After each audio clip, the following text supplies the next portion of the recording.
入ってるわ。入ってる、やっぱり。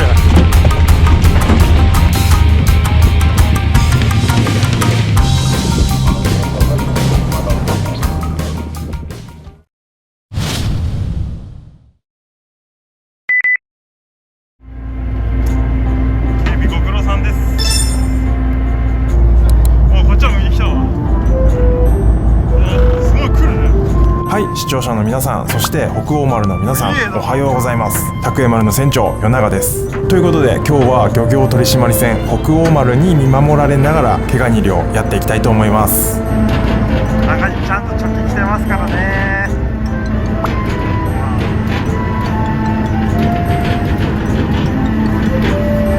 中にちゃんと貯金してますからね。これが大事だからよ。はい、安全アピールも完了したところで、これから作業に入っていきます。まずは前日に仕掛けて沈めていたカゴのついたロープ、ロシと呼ばれるやつですね。これを船にかけたいので、ボンデン綱を巻いて海上へと上げていきます。あとは丸鍵をかけて船にセットしたら準備は完了ということで、船を前進させながら漕いでいきましょう。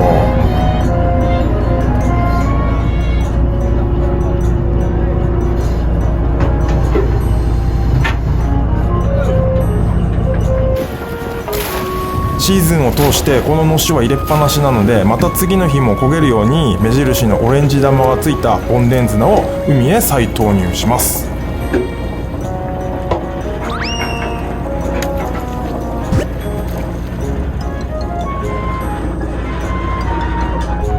監視の目が光る中、それぞれ持ち場についてオホーツク海海明けの毛ガニカゴ漁が始まります。果たして大漁となるのでしょうか。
全部大事なもんな。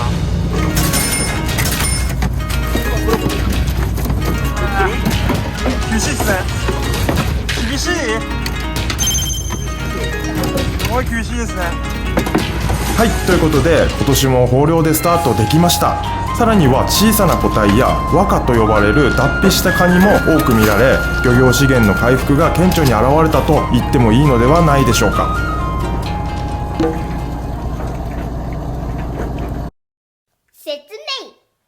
はい、ここからは漁師がこの一瞬で何を見分けているのか解説していきます。いいね、これメガニ。でまずはメガニ、メスのカニですね。これはふんどしと呼ばれる三角の形ですぐ分かります。このメスは卵たっぷり外子持ちで、メスは卵を産む母体なのですぐにリリースします。続いて小さめの型ガニで、手に持ってるサシでカニの甲羅を測ります。1つ目の角まで8センチ、2つ目の角まで9センチで、このカニは8センチ未満ということで、採捕してはいけないカニで、未来の資源なのですぐにリリースします。次は大きい型ガニがたくさん入ってますが、1匹弾かれました。これは色もサイズも問題ないのですが、この甲羅の傷でアウト、品質の向上のためリリースとなります。次はなかなかのいいサイズの型ガニだけど9センチ未満の小と呼ばれるサイズで、採捕はしていいけどノルマの関係でリリース、このサイズは漁獲していません。はい、一瞬でわかる大中サイズは一気にカゴへ入れちゃいます。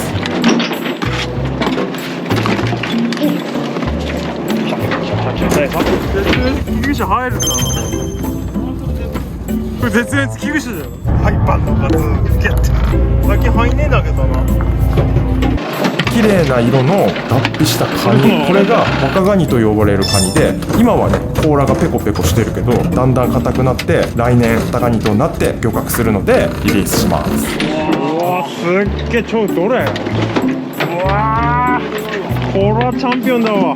はい、そしてこれが毛ガニ漁師もうなるチャンピオンと呼ばれる大中の毛ガニで、1キロ以上は確実の国内最高峰の毛ガニとなっております。ご贈答用にいかがでしょうか。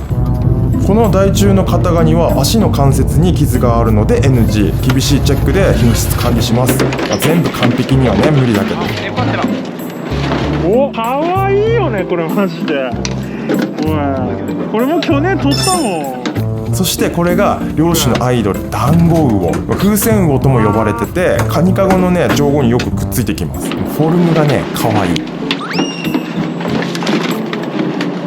あー、ソフトシェル入んねえかな。でソフトシェルとは脱皮直後のカニで、これがめちゃくちゃレアなカニなのに、今年はカゴの中で脱皮したソフトシェルが多くて、今回も撮影することができました。ばっかりかいこれ。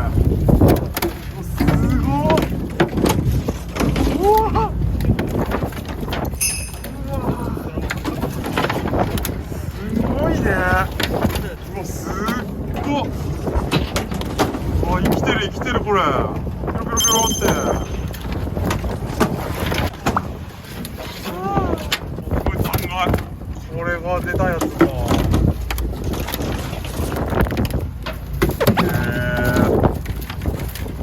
ごいね。あ、いいの取れた。ここで衝撃の事実が発覚。やべえこれ。なんと大きなカニが生まれて間もない、小さな個体、おそらく毛ガニを食べている共食いが発覚。こ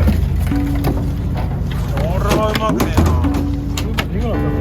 負もなくなったんだな。あ、やっぱりこの大きいカニ取んないとダメなんだこれ。ほら、資源食ってるもんな。黒いから返すけど。毛ガニ？さあ、それではお宝が溜まってきたので一旦ね整理します。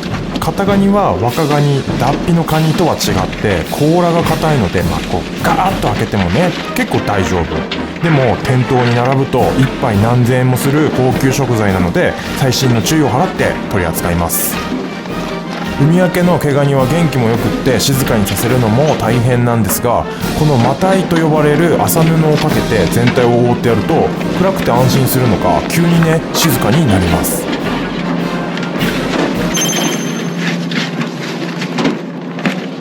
毛ガニ？めっちゃ入ってるわ。フォルダは13だって言うわ。はい、ここから少しだけ流れ作業の輪に加わってカニ掘いの視点映像でお届けします。流れ作業のスピードは一番先に作業する展望切りと呼ばれる結んでいるカゴをほどく人がコントロールしています。船の先頭に立っている人ですね。でカニが少ない時はこの倍くらいのスピードで作業しますが、カニがたくさん入っていると選別の場所がねカニで溢れ返ってしまうので、詰まっているところがないか全体を見ながら漕ぐスピードをコントロールしま1個す。外してるべ。よ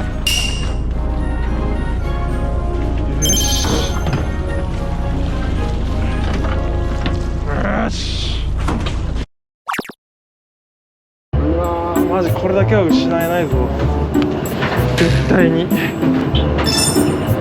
これだけは失えないからな。あー、マジ怖え。3時間360度 4K OK。はい、ということでカメラの紛失に異常にビビっているのはなぜかというと、実はこの360度カメラのハウジングケース、耐水ケースなんですが、これがね公式アナウンスで耐水が50メートルまでで、ここの水深がなんと90メートル、耐水深度の約倍ということでビビってるわけなんですね。いやうわ頼むぞ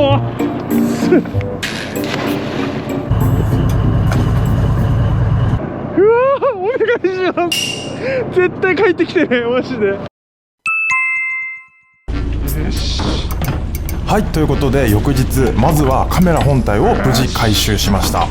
カメラって肝心なカニの入りはいまいち。なんかそんな入ってない。耐水ケースが水没していないか確認して、皆さんどうですか？何が映ってるか気になりませんか？まずは作業を終わらせてから飛行中にね映像チェックしてみたいと思います。毛ガニ。それでは漁獲した毛ガニをダンブルと呼ばれる漁槽に入れておきます。毛ガニは風に当てると弱ってしまうので迅速にね作業します。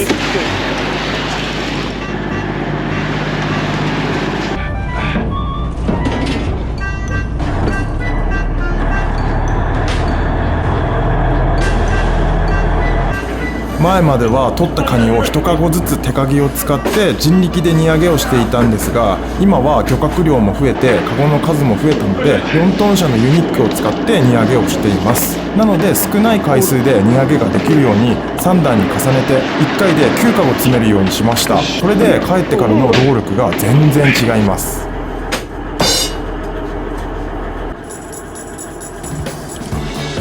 蓋を閉じてるダンブルの中での作業は意外と窮屈で、1カゴね約40キロあるカニの入ったカゴを3段目に積むのがね本当に大変で、もう次の日体がバッキバキ。でもたくさん取れることはありがたいことなので黙々と作業していきます。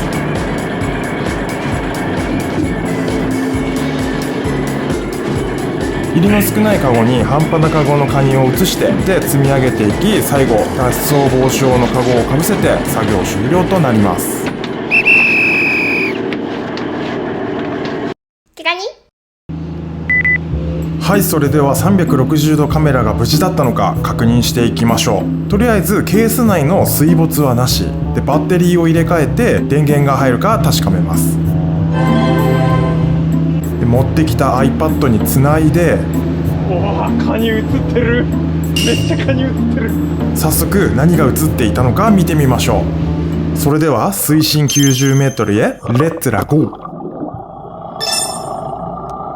はい、それでは潮流 1.3 ノットの中水深 90m へと沈んでいきます。で回ってる船のペラを見るのもねなかなか新鮮な映像ではないでしょうか。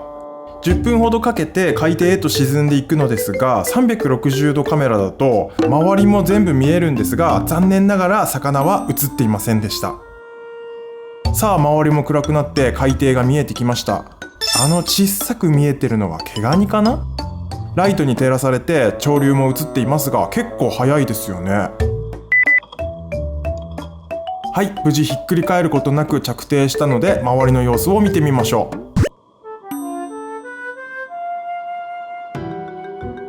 今のところ生命反応はなし。果たして何か映るのでしょうか。着底してからおよそ20分後、ここでようやく毛ガニの登場。潮で流れてくる餌の匂いにつられて潮下から歩いてきました。でライトにひるむことなく近づいてくるこの毛ガニ、なんとメスを抱えておそらく交尾をした状態でカメラに近づいてきました。子供のカニを守ってるんじゃないのって思う方もいるかもしれませんが、カニカゴに入ってくるこのパターンのカニはちっちゃい方はねほぼ 100% メスなんですよね。なのでカニが交尾をしながら登場したこの映像ってかなりレアなんじゃねって思ってます。詳しい方がいましたらぜひコメントよろしくお願いします。ついでにチャンネル登録、高評価を押していただけると泣いて喜びます。続いて登場したのはタラでしょうか。毛ガニが驚いて逃げましたね。タラと毛ガニは仲が悪いのかも。さあカゴが着底してからおよそ30分、未だに1匹もカゴに入らず、するとカニカゴが引きずられて動き出しました。メスを抱えたカニも遠ざかって姿がね見えなくなってしまいました。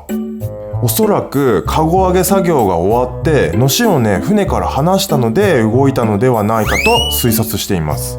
その後も一向に動かないカニ、もうそのうちどこかへ行ってしまいました。そして新たなカニが登場。さっきのカニより少し大きいかも。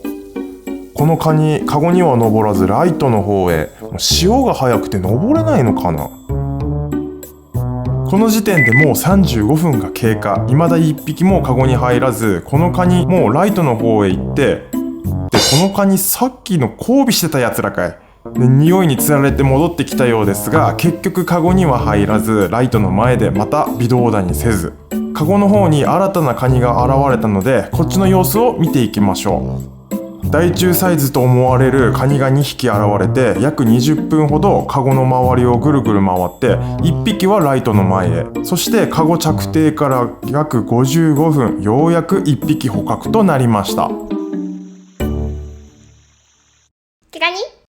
今年も無事豊漁ということで、港へ向けて寄港します。港に着いたらダンブルの蓋を開けて4トン車のユニックで荷揚げしていきます。一度にまとめて9カゴ、カゴとまたい、風体ですねを入れて、およそ450キロ、これを一気にトラックへと積んでいきます。昔はこれを手で積んでいたと思うとゾッとしますね。カゴを吊ってたロープもユニックで引っ張ってもらって、トラックにどんどん積んで荷さばき所へと急ぎます。漁獲してきた毛ガニは全てここで一度計量してから加工業者さんへと運ばれていきます。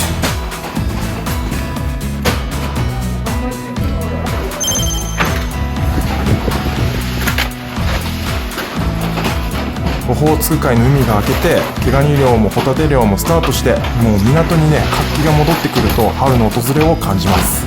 あとは加工屋さんで浜茹でされ、全国の購入者さんへと運ばれていきます。で、気になる方は概要欄の方にね、サルフスで取れた毛ガニを購入できる URL を貼っておくので、ぜひチェックしてみてください。